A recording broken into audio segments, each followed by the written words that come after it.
आपका एक शेयर किसी के घर की खुशियां लौटा सकता है।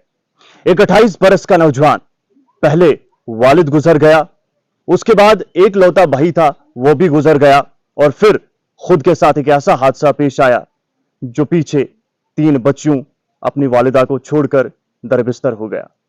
एक ऐसी कहानी जिसको सुनकर आपकी आंखें अश्कबार हो जाएंगी और आप भी कहेंगे कि मुसीबत वाकतन तन तनहा नहीं आती। ये कहानी मोहम्मद अशफाक मागरे साहब की है। मोहम्मद अशफाक मागरे वल्द लेट मोहम्मद हनीफ 28 बरस का ये नौजवान टांटा तहसील कहरा का रिहायशी है। ये वो 28 अप्रैल था जब इसकी जिंदगी में कौन सी मुसीबत आनी है इसको भी शायद पता नहीं होगा। ये अपने खेतों में पावर टिलर लगा रहा था और शायद बीज बो रहा होगा कि अचानक वो टिलर इसकी दोनों टांगों के ऊपर से चढ़ जाता है और आगे आप समझ सकते हैं कि उन टांगों के साथ क्या हुआ होगा, इस नौजवान के साथ क्या हुआ होगा। वालिद पहले ही गुजर चुका था, एक भाई था वो भी गुजर चुका था, अब सहारा फैमिली का यही था, अब यही एक वाहिद कफील था।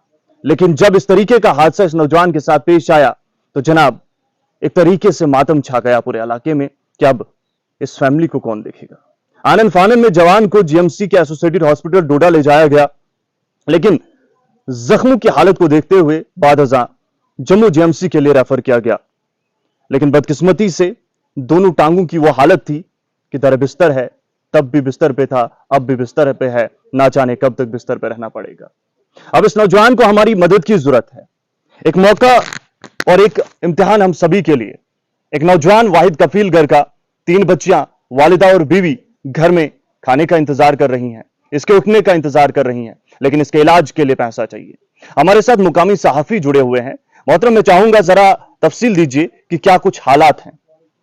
बहुत बहुत शुक्रिया फरीद भाई, ये वाकया 28 अप्रैल को हुआ शाम के 4 बजे।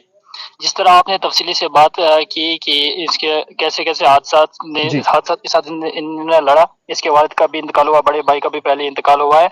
अब ये एक ही था, घर में कमाने वाला था, ये खेती बाड़ी कर रहा है। जिस तरह सीजन चल रहा है, जैसे आपने फरमाया, तो इसको अचानक वो चोट आई, दोनों टांगे बिल्कुल फ्रैक्चर हो गई, जख्मी हो गई और इसको डोडा लिया गया। डोडा से इसको जम्मू रेफर किया गया है और वहां पर ये इसका इलाज चल रहा है जीएमसी जम्मू में। क्या कुछ लोग जो इनके घर के लोग हैं उन्होंने क्या अपील की है, मैं चाहूंगा मुख्तसर से अल्फाज में बयान कीजिए।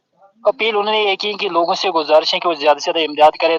ये एक ही था हमें कमाने वाला, घर में हमारा खर्चा वगैरह चलाने वाला, ये एक ही था घर में। जो बच्चियां हैं, आपने बताया 3 बच्चियां हैं, तो उम्र भी उनकी छोटी होगी।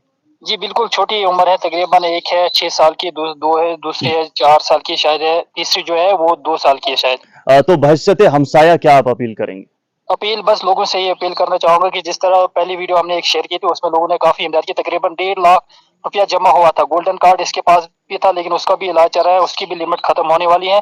आप लोगों से गुजारिश है कि तकरीबन 8 लाख इसका खर्चा आ रहा है, तो बाकी घर का भी खर्चा आप चलाना है वगैरह। ये तमाम लोगों से गुजारिश मेरी ये रहेगी कि खूब बढ़ चढ़ कर इमदाद करें, इस नौजवान की हेल्प करें। बहुत शुक्रिया मोहतरम, हमारे साथ फोन लाइन पर बने रहने के लिए। नाज़रीन मोहतरम, मुख्तसर से वक्त में आप तमाम बातें समझ गए होंगे, वजाहत करना अब जरूरी नहीं है। एक नौजवान और हमारी दरकार कोशिश करनी है मदद करने की, अगर नहीं तो शेयर जरूर करना है।